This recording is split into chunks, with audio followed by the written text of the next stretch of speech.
Okay, here's just a little test to see if oscillating pad will fuzz up wool, which I've done testing on area rugs, other houses. This is a great place. It's got a already kind of a fuzzy wool berber. This is an area, I don't know if you can see with the camera, here's an area that hasn't been walked on or cleaned or anything for many years.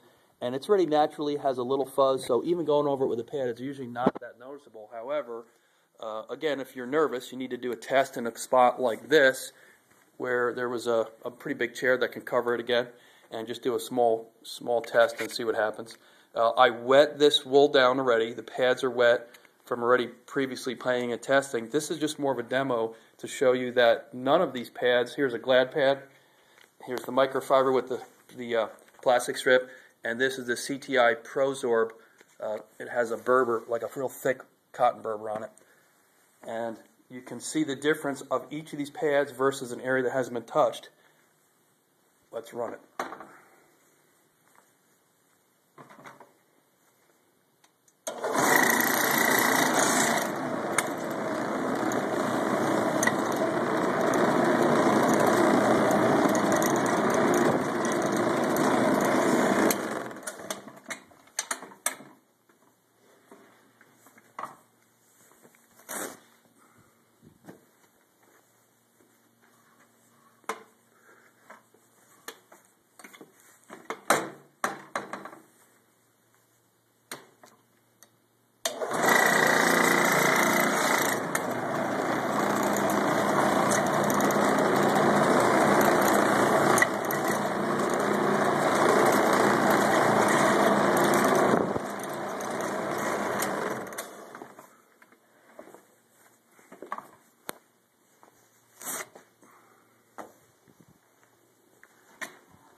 Okay, so this is the Glad,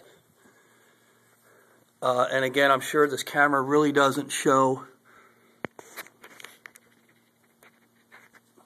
the difference that much.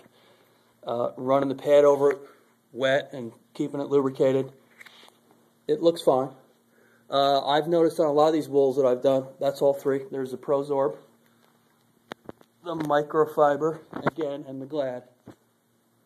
I'm surprised that the scrubber strips on this microfiber here, which are a little harder plastic, they don't really look any different at all.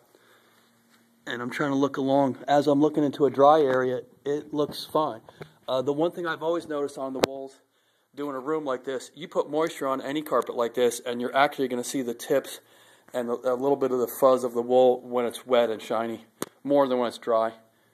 But again, I have to check on some of these jobs. You have to qualify with a customer because some of the pathways, they're damaged and they're never going to look the same. And they don't really see that until you're cleaning and then they start inspecting. You really need to look for that before you do an expensive wool wall-to-wall with jute and explain that, especially if they haven't taken care of it. This carpet's in very, very good shape. So the pathways are not bad at all. So again, going over this carpet, just going to go over it lightly with a thin cotton pad. I haven't really been using the microfibers with the scrub strips on a carpet like this. It's not needed because it's pretty clean. I might use it if it was a problem, but I think any of the thin cottons will work great. No fuzzies, doesn't look any different, and when they dry, it looks exactly the same.